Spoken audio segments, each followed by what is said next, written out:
நான்-ஸ்டாப் நேயர்களுக்கு வணக்கம். இந்த வீடியோ நம்ம என்ன பார்க்க போறோம்னா டூரிஸ்ட் ஃபேமிலி படத்தோட ரிவ்யூ தான் பார்க்க போறோம். சசிகுமார், சிம்ரன் அவங்க நடிப்புல இந்த வாரம் திரையரங்குல வெற்றிகரமாக ஓடிக்கொண்டிருக்கப்போ தான் டூரிஸ்ட் ஃபேமிலி.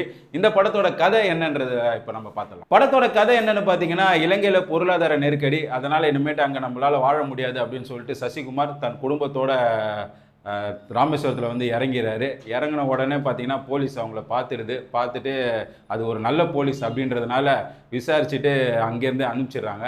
அவங்க பார்த்தீங்கன்னா சென்னைக்கு வந்துடுறாங்க. இதே நேரத்தில் பார்த்தீங்கன்னா அவங்க இறங்குற நேரமாக பார்த்து ராமேஸ்வரத்தில் ஒரு குண்டு வெடிப்பு நடக்குது. இதுக்கு இவங்க தான் ஒரு வேளை காரணமோ அப்படின்னு சொல்லிட்டு விசாரிக்க ஆரம்பிக்கிறாங்க.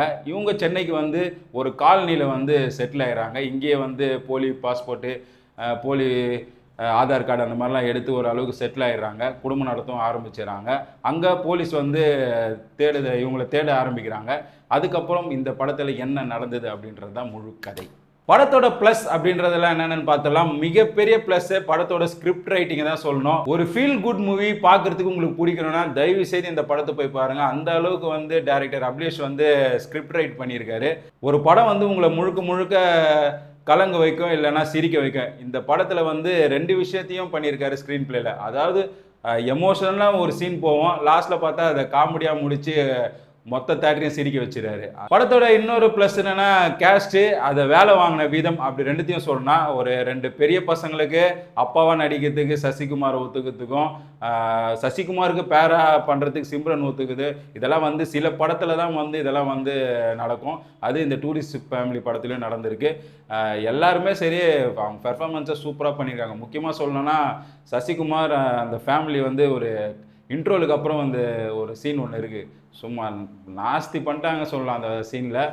முக்கியமாக ஃபஸ்ட்டு ரொம்ப எமோஷனலாக போவோம், ஆனால் முடிக்கும் போது செம்ம காமெடியாக முடிச்சிருந்தார் டைரக்டர். படத்தில் இன்னொரு ப்ளஸ்ஸு யோகி பாபுலாம் இருக்கார். ரொம்ப நாளாக நம்மளை யோகி பாபு சிரிக்க வைக்கல அப்படின்ற ஒரு குறையை இந்த படத்தில் கரெக்ட் பண்ணிட்டாருன்னு தான் சொன்னோம். அவர் வர சீன்லாம் தேட்டர் குலுங்கி சிரிக்குது.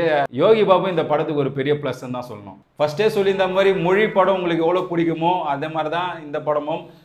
ஏன் சொல்கிறேன்னா, இந்த படத்துலையும் பார்த்தீங்கன்னா எம்எஸ் பாஸ்கர், குமரவேலு போன்றவர்கள் நடிச்சிருக்காங்க. அவங்களோட பாட்டுமே நல்லா சிறப்பாகவே பண்ணியிருந்தாங்க ரெண்டு பேருமே.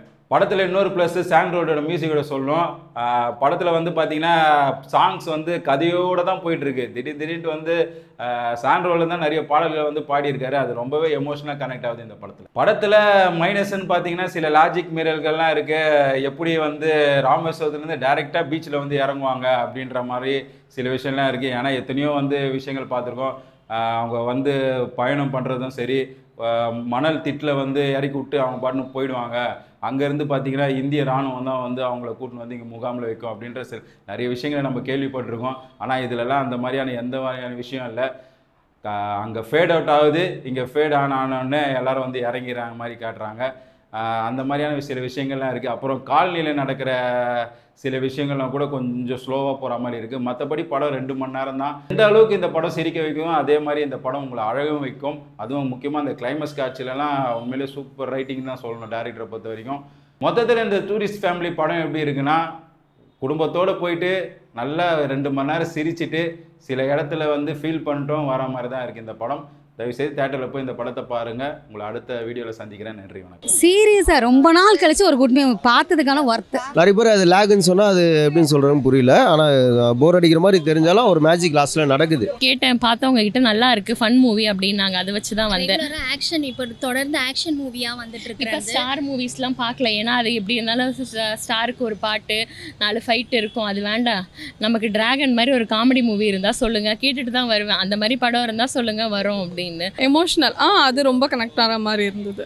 அந்த சின்ன பையன் யோகி பாபு எல்லாமே பயங்கரமாக காமெடி, ஃபுல்லாக சிரிப்பாக தான் இருந்துச்சு. நல்லா பண்ண ஒருத்தர் ஒரு பேசிக்க கூட ரொம்ப கூச்சப்படுறாங்க. ஒரு பக்கத்தில் எதாவது இருந்தால் கூட அதெல்லாம் எதுவும் இல்லாமல் நம்ம வாழ்கிறது கொஞ்ச நாள் தான், சந்தோஷமாக வாழ்வோம், 4 பேருக்கு நல்லது செய்வோம் அப்படின்ற மாதிரி ஒரு மெசேஜ். ரொம்ப நல்லா இருக்குங்க. ரொம்ப நாள் கழிச்சு ஒரு குட் மூவி நல்லா இருந்தது.